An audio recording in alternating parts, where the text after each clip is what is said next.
Hello दोस्तों, कैसे हैं आप सब। आज मैं लेके आया हूँ आपके लिए एक अनदर वीडियो।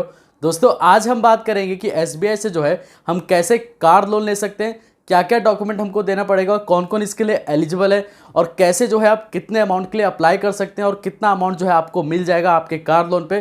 तो दोस्तों इस वीडियो को शुरुआत से आखिरी तक ज़रूर देखें ताकि आपको ये सारी चीज़ क्लियर हो जाए कि एसबीआई से जो है आप किस तरीके से कार लोन ले सकते हैं। तो चलिए दोस्तों स्टार्ट करते हैं। सबसे पहले दोस्तों हम लोग ये बात कर लेते हैं कि एसबीआई में अगर आप कार लोन ले रहे हैं तो आपकी एलिजिबिलिटी क्राइटेरिया क्या क्या होनी चाहिए। आपकी जो एज है वो 21 अबव होनी चाहिए और 67 से कम होनी चाहिए, तभी आप इस लोन के लिए अप्लाई कर पाएंगे। आप अगर सैलरीड पर्सन है तो सालाना इनकम आपको 3 लाख रुपए दिखाना पड़ेगा। अगर आप बिजनेस करते हैं तो 3 लाख की आईटीआर जो है आपको शो करनी पड़ेगी।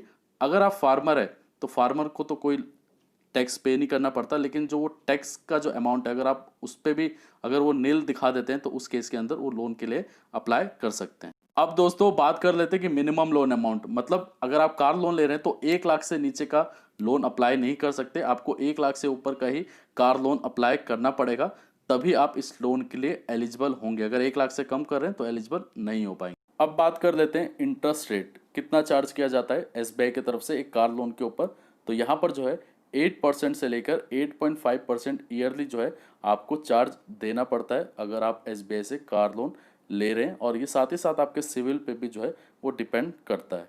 अब बात कर लेते हैं कि मैक्सिमम कितने ईयर के लिए आप इस लोन को अप्लाई कर सकते हैं। तो यहाँ पर जो है 7 साल के लिए आप इस लोन को ले सकते हैं। अब दोस्तों बात कर लेते हैं मैक्सिमम लोन अमाउंट की। जाहिर सी बात है कि अगर आपका एनुअल इनकम ज़्यादा होगा तो जाहिर सी बात है कि ज़्यादा अमाउंट का ईएमआई आप पे कर पाएंगे। तो यहाँ पर आप देख रहे होंगे लेफ्ट हैंड साइड में नेट एनुअल इनकम और साइड में आप देख रहे होंगे राइट हैंड साइड में ईएमआई। अगर आपके 3 से 5 लाख रुपए अर्निंग है तो 50%, 5 से 6 लाख है तो 60%, अब 10 लाख है तो 65%। मैं आपको एग्जाम्पल के तौर में समझा देता हूँ। अगर आपकी सालाना इनकम 6 लाख रुपए है तो जाहिर सी बात है कि जो आपकी मंथली इनकम होगी वो 50,000 रुपये होगी। तो अब आप किस कैटेगरी में आ गए, जो मैंने अभी थोड़ी देर पहले आपको बताया था कि 5 से 6 लाख के बीच में अगर आपका इनकम है तो 60%। अब जो है 50,000 रुपीज़ जो आपका मंथली है आप उसको इंटू कर दीजिए, 60% करके आप कैलकुलेट कर सकते हैं। तो मंथली जो है आपका 30,000 रुपये आ गया। तो आप 30,000 तक की ईएमआई बनवा सकते हैं। लेकिन अगर आपके पास कोई दूसरी लोन भी है, मतलब होम लोन है, बाकी कोई दूसरा लोन आप आपने लिया हुआ है, तो उस पर डिपेंड करेगा बैंक की तरफ से। अब दोस्तों बात कर लेते हैं कि आप कितने लोन अमाउंट के लिए अप्लाई कर सकते हैं। यहाँ पर जो है आप अपने लोन का मतलब जो भी आप लोन ले रहे हैं जितनी गाड़ी की वैल्यू है तो 85% ऑफ लोन जो है आप ले सकते हैं। अब एग्जांपल के तौर पे समझिए कि अगर आप 10 लाख की कार ले रहे हैं तो यहाँ पर जो है आपको 8.5 लाख तक का जो लोन है आप अप्लाई कर सकते हैं। अब दोस्तों बात कर लेते हैं प्रोसेसिंग फ़ी के बारे में। तो जाहिर सी बात है कि जितना लोन अमाउंट आप लेंगे तो उसके अकॉर्डिंगली जो है आपको प्रोसेसिंग फ़ी पे करनी पड़ेगी। तो मिनिमम जो है 1,000 रुपये है, मैक्सिमम जो है वो 75,000 प्लस जीएसटी के तौर पे आपको प्रोसेसिंग फ़ी पे करनी पड़ेगी। अब दोस्तों बात कर लेते हैं कि डॉक्यूमेंट क्या क्या आपको सबमिट करना होगा बैंक में।